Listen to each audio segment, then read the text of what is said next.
Hello and welcome to Housing TV News at the top of the hour, coming to you from our studios in the nation's capital, Abuja. I am Raymond Ken Mbata. Our top stories. Federal government commissions Enugu Model Vet Hospital, flags off 15,000 cattle ranch. Benue Assembly approves immediate implementation of CONLES for legislative staff. Lagos State government issues final warning to illegal estate developments, and on the foreign scene, Russia says no progress on Ukraine peace following Kremlin talks with Trump envoys. And now, the news in details. The federal government has commissioned a new state-of-the-art model veterinary hospital in Enugu under the World Bank-sponsored Livestock Productivity and Resilience Project, days after opening a similar facility in Yola. Performing the launch, Minister of Livestock Development Idi Mukhtar Maiha said that the Renewed Hope agenda is driving rapid expansion of livestock infrastructure, with 7 model vet hospitals completed and 14 more under construction. Enugu Deputy Governor Ifeanyi Osai, representing Governor Peter Mba, praised the project and called for stronger collaboration with Enugu State University to boost training and livestock productivity. Permanent Secretary Dr. Ijoma Akujobi said that the hospital's modern equipment will enhance animal diagnosis, treatment and preventive care, improving food safety and supporting livestock-dependent livelihoods. And ELPRES National Coordinator Dr. Sanusi Abubakar noted the hospital will run a hybrid private-public model to improve sustainability and service coverage. The minister also performed the groundbreaking for a 15,000 cattle integrated ranch in Ubahu, Nkanu East, an initiative expected to shift Enugu towards modern ranching, strengthen the livestock value chain and create jobs, and position the state as a future hub for meat processing and export. The Benue State House of Assembly has approved the immediate implementation of the Consolidated Legislative Salary Structure, CONLES, for staff of the Assembly and its Service Commission. The decision, adopted during Tuesday's plenary led by Speaker Right Honorable Bega Alfred Mbega, follows national standards and PASAN's directive urging states to implement CONLES or face strike action. 2 bills passed second reading: the Labe College of Nursing Science Boko Establishment Bill and the College of Agriculture Mbatie Establishment Bill. The House also lifted the suspension of Right Honorable Michael Audu, who apologized, resigned from the PDP and defected to the APC. Lawmakers further received a report from the SDGs and Donor Agencies Committee on its visits to the Bureau for International Cooperation and Development. Staying with Benue State, the government on Tuesday joined Joint National Association of Persons with Disabilities, partners and citizens in a colorful rally across Makurdi to mark the 2025 International Day of Persons with Disability. The march, supported by Ministry of Women Affairs, the Rehabilitation Board and BICD, called for stronger inclusion and celebrated the passage of the Benue State Disability Rights Law. At the State Assembly, Majority Leader Honorable Thomas Dugeri reaffirmed lawmakers' commitment to the law's implementation, while Attorney General Professor Yangien Ongoga, representing the governor, pledged continued government support. Jonah PUD leaders thanked the government and urged sustained collaboration. The rally also built momentum for Benue State Multisectoral Disability Summit, holding on the 3rd of December. Nigeria has launched a 4-day workshop in Lagos to strengthen the fight against human trafficking, increasingly carried out through social media, encrypted apps, and digital payments. Organized by ICMPD and NAPTIP under the Netherlands-funded TIPVAP NG project, the training targets instigators and prosecutors from Lagos and Ogun states. NAPTIP DG Hajia Binta El Adamu Bello says Traffickers now use technology as a weapon, stressing the need for law enforcement to adapt, and the Lagos Attorney General Lawal Pedro pledged government support, while Netherlands Consul General Michael Deelin called for a shared responsibility in protecting vulnerable people. The workshop includes case studies, practical cyber exercises aimed at improving investigations, enhancing collaborations, and increasing successful prosecutions. Yes, from what you have told us, you have proved yourself to be a nation within a nation. And I'm excited about your bottom-up approach to trafficking, that you have directed for desk officers and all the local governments and what do you call the LCDA. And LCDAs in the states. You have become a pioneer in our discussion for a very long time with the National Association of Local Government of Nigeria, ALGO. We met severally and we agreed that every state will have a desk officer in all the 774 local government area councils in Nigeria. The outcome of such exercise will reduce trafficking to a minimum without months, not even years, but months, because every vulnerable person, I don't want to say victim, like the ambassador said, they are not victims in Nigeria until they return to Nigeria. But in Nigeria, they are vulnerable persons. And they all come from a local government. Like every one of us here came from a local government.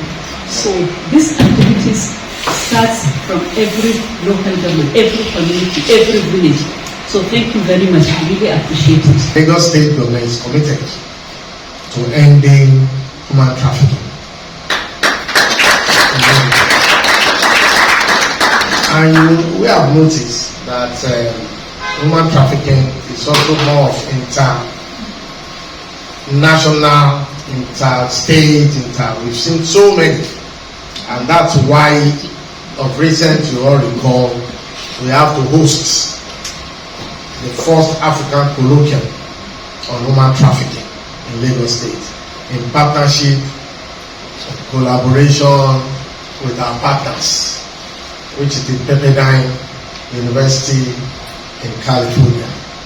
And that we are still reviewing the outcome of that program, and we intend to forge ahead to ensure all recommendations are implemented in Lagos and by extension in Nigeria. I have met with quite a lot of victims of human trafficking in Nigeria, basically those who came back. And I use the word victims because they in the end, they are the victims. But in the beginning of the process, in many cases, they're not victims because they are the ones who actually reach out to those who organize these routes, because they either dream of greener pastures or they have other reasons to move out of Nigeria. I extend a warm welcome to all of you to this official opening of the 4-day capacity building workshop for investigators and prosecutors from active and related law enforcement agencies in Ogun and other states. This workshop is delivered under the Building an Environment Free of Human Trafficking and Violence Against Persons in Nigeria (TIGA) project implemented by ICMPD with the financial support from the Kingdom of the Netherlands.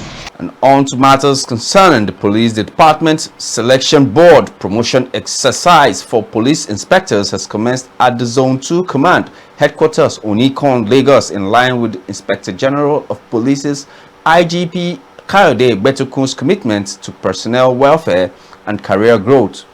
The exercise, running through December 5th, covers all eligible inspectors in Lagos and Ogun commands and is supervised by AIG Adegoke Fayoade. Addressing participants, the AIG congratulated them and urged professionalism, stressing that the process will remain merit-based and transparent. He also warned against misconduct or bribery. Deputy Commissioners of Police DCP Bello Adamu and DCP Olubode Fakeye are assisting in the process.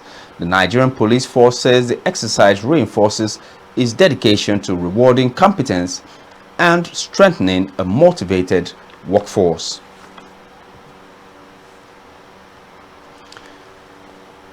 Staying with crime stories, the Anambra State Police Command has arrested one Oluchukwu Anyuaku after a viral video shows him allegedly threatening to destroy all police formations in Obosi, Idemili North local government area. Officers from Obosi Division tracked and arrested the suspect on the 2nd of December 2025, recovering a firearm and a cutlass from him. Initial observations suggest that he may require medical evaluation. The case has been transferred to the state CID, Awka, for detailed investigation.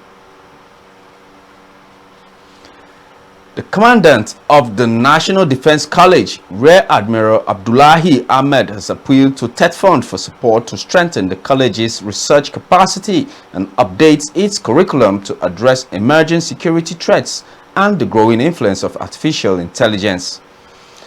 He made the request during a visit to TETFund's Executive Secretary Sonny Echono, where both institutions signed an MOU covering new areas of collaboration.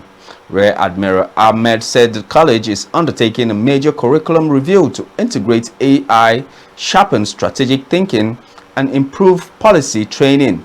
He also sought TETFund's sponsorship for NDC's journals and research outputs.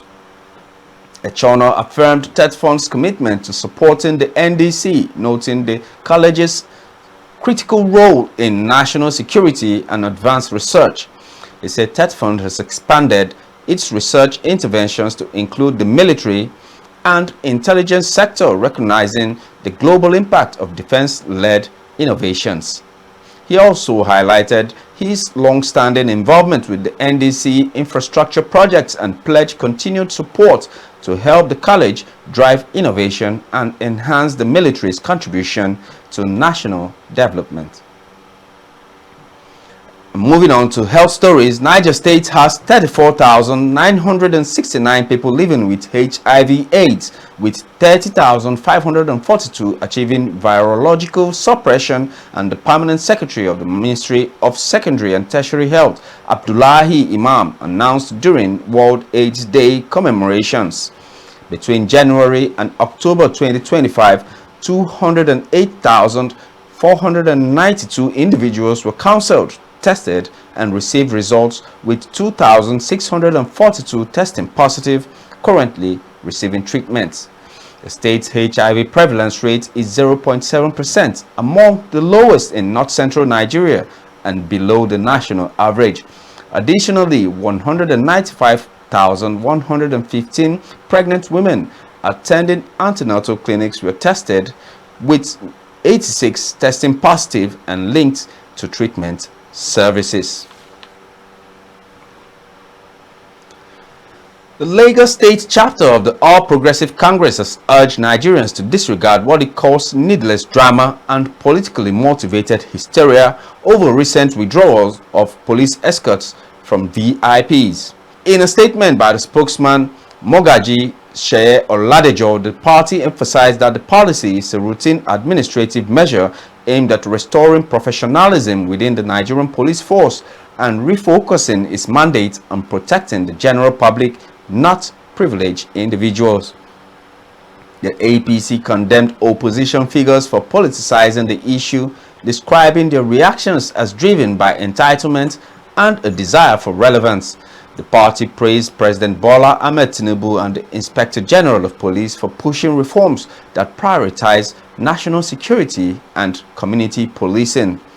The statement clarified that constitutionally mandated security details remain unaffected, and the move targets only the misuse of police personnel for private purposes. Lagos APC reiterated its support for ongoing security reforms and warned that efforts to politicize the changes are baseless and counterproductive. We'll take a pause here, and up next are news stories from the build sector. Stay with us.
Welcome back, and glad to have you join us on Housing TV News at the hour. And now to the build sector. Lagos State government has issued a final one-week warning to estate developers operating within approved layout plans following the expiration of a grace period to regularize their planning documents.